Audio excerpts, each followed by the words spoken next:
she is the light that wakes the world. Her name, Amaterasu-ōmikami, means great divinity illuminating heaven, a name that compresses both cosmic responsibility and intimate guardianship. In the stories handed down across centuries, she is sun and sovereign, ancestor and arbiter, a presence whose withdrawal once sent the world into gloom and whose return restored order and life.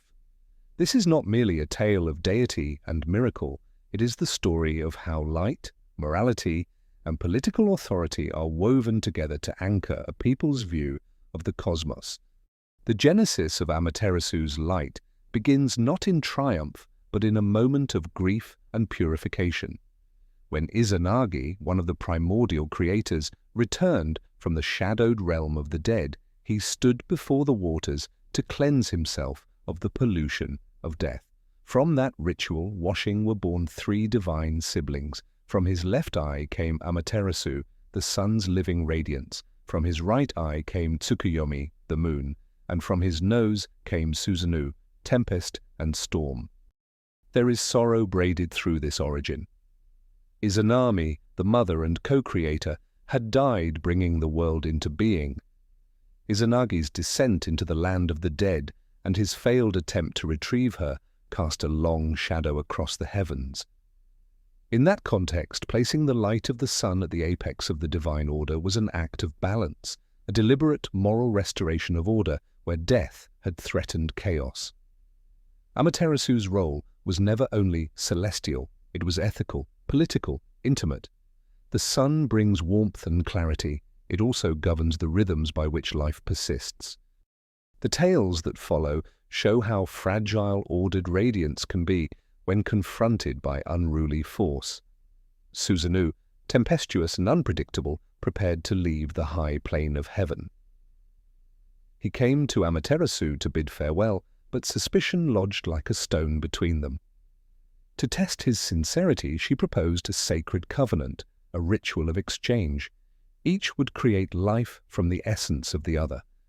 They chewed, they spat, and new kami emerged, a paradoxical act of intimacy that nonetheless revealed deep differences.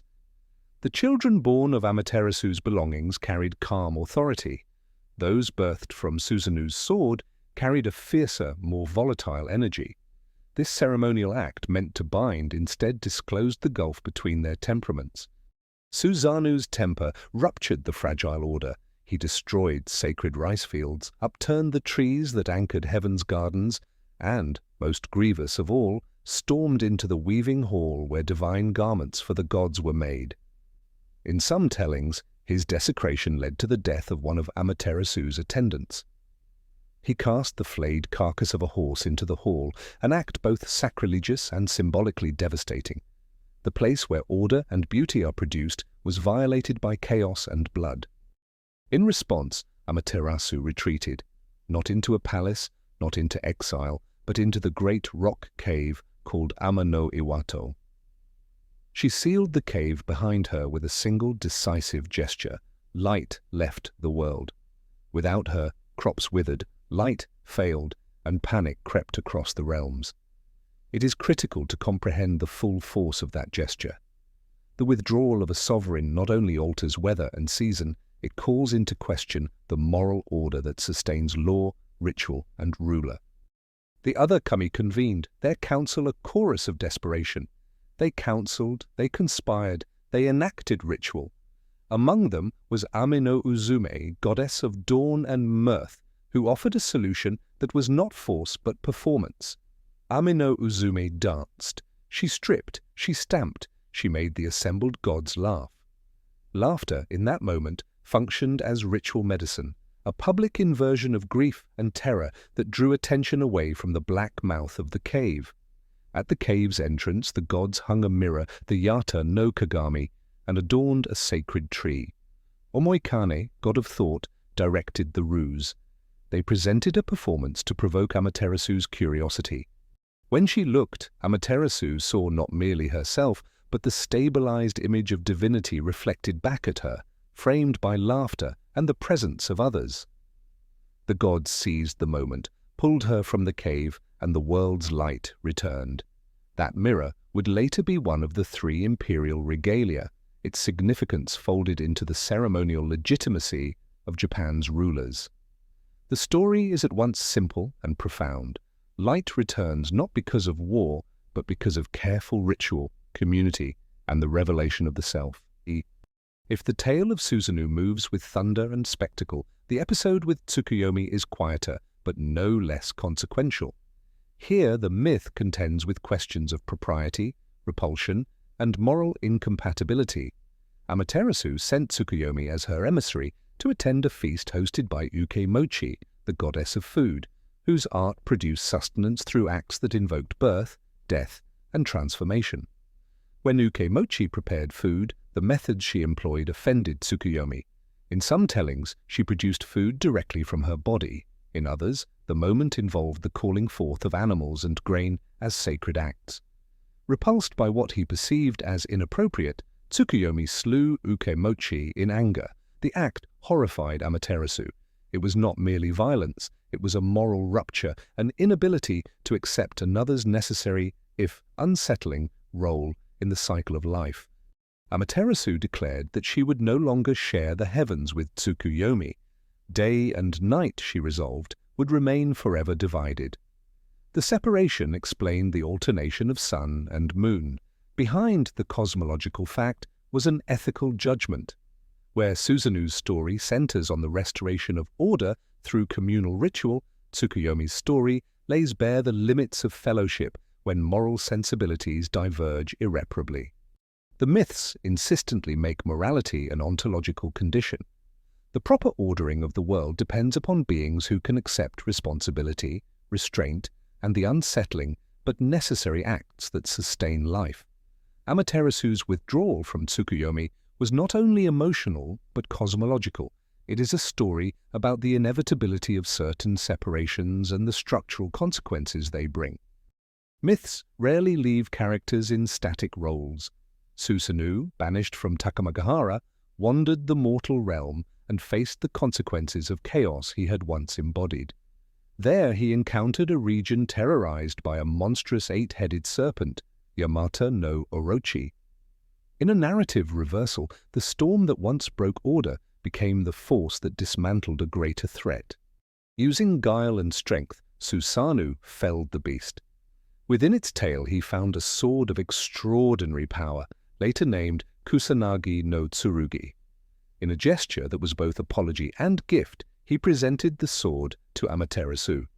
Along with the mirror and the Yasakani no Magatama jewel, the sword formed the triumvirate later known as the 3 imperial regalia. Each artifact carried symbolic weight: the mirror for wisdom and self-reflection, the jewel for unity and continuity, the sword for valor and protection.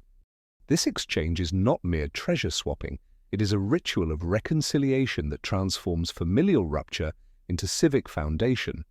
By bestowing these objects, Susanoo situates his violence within a narrative of repair.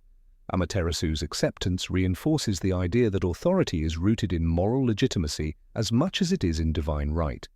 The regalia become instruments by which heavenly authority is transmitted to the earthly realm. The culminating civic proclamation of Amaterasu's authority arrives with the Tensun Korin, the descent of her grandson Ninigi no Mikoto to rule the terrestrial realm. Before he descends, Amaterasu entrusts him with the 3 treasures: the mirror to guide wisdom, the jewel to inspire cohesion, and the sword to uphold bravery. This event marks a decisive theological claim. The imperial line is not merely political, it is a genealogical continuation of divine radiance. The descent establishes a bridge between heaven and earth that is both spiritual and practical. It furnishes the imperial house with a narrative of sanctified origin. The regalia anchor, the idea that rulership flows from a cosmic order, made tangible through ceremony and object. For centuries, this narrative would become a cornerstone of political theology in Japan, the emperor as a living nexus between the kami and the people. To this day, Amaterasu's most sacred vessel is the grand shrine of Ise. Rebuilt every 20 years in a ritual practice known as Shikinen Sengu, the shrine embodies the principles that the myths assert: renewal, purity, continuity. The mirror associated with her myth is enshrined there, a silent reminder that the bond between divine light and mortal polity persists across generations. Amaterasu-ōmikami remains a living figure inside the architecture of Japanese belief.